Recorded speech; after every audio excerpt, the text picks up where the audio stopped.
Donc ici, l'idée, c'est de réfléchir sur les punitions corporelles, autrement dit les châtiments corporels, lorsqu'on est confronté à des publics issus de différentes cultures, porteurs de codes culturels différents et de rapports à l'éducation qui peuvent varier. Alors, une première chose, je pense effectivement que les professionnels sont au courant d'un certain nombre de punitions corporelles, soit parce que ils sont directement témoins, ou bien parce que les enfants le leur rapportent, voire parfois même les parents. Ce qui peut être effectivement assez déconcertant pour ces professionnels et on les comprend tout à fait. Par punition corporelle, châtiment corporel, on entend finalement toute une variété qui peut aller de frapper sur les mains en passant par la fessée, mais également frapper avec un objet tel qu'une ceinture, par exemple. Et donc, ces professionnels, témoins directs ou indirects de ces punitions corporelles, se retrouvent finalement dans des postures qui sont assez malaisantes, avec un certain nombre de questionnements par rapport à ça. Je pense que c'est absolument nécessaire d'aborder cette question.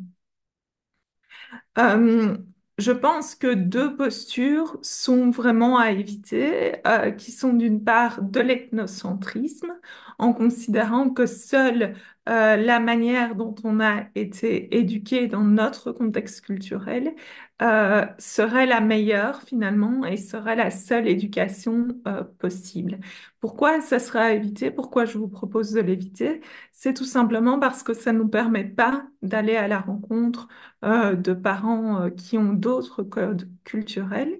Et d'autre part, une autre posture, finalement, serait du relativisme culturel, c'est-à-dire considérer que tout est acceptable et tout se vaut sous prétexte que tout serait équivalent et qu'il faut d'emblée accepter la différence.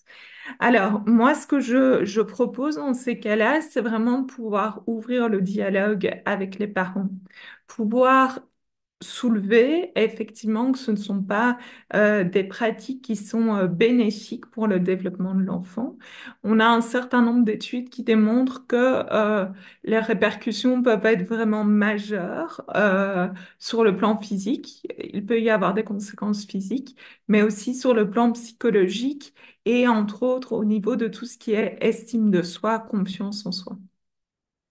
Et donc, simplement en interrogeant le parent, en lui demandant si tout va bien, en lui disant qu'on est un peu surpris finalement par ce qu'on a appris, eh bien, ça permet déjà d'ouvrir le dialogue. Ça permet aux parents finalement de prendre en considération que quelqu'un se préoccupe de lui et de la manière dont il se sent.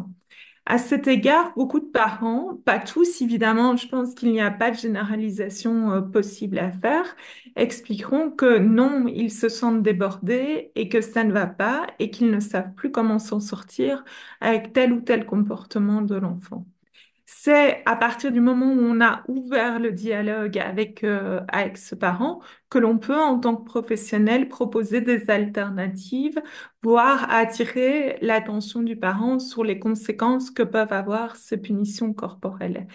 En aucun cas, je pense vraiment qu'il faut laisser passer des punitions corporelles.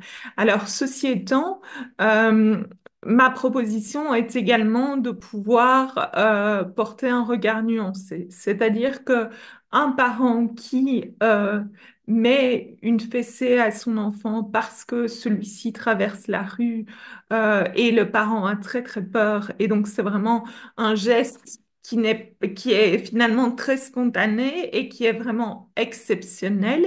Bien entendu, il n'y a pas de commune mesure avec un parent qui va utiliser systématiquement la fessée ou autre en guise de punition. Donc, c'est bien des pratiques qui sont considérées par le parent, dans le chef du parent, comme soi-disant éducatives, qu'il s'agit de questionner et par ailleurs aussi pouvoir pratiquer l'humour finalement avec le parent pour pouvoir désamorcer éventuellement quelque chose. Je pense qu'aller au frontal avec le parent n'est pas la meilleure des stratégies possibles dans la mesure où le parent risque de se sentir jugé dans ce qu'il est en tant que parent et donc forcément se fermer à tout dialogue possible avec les professionnels.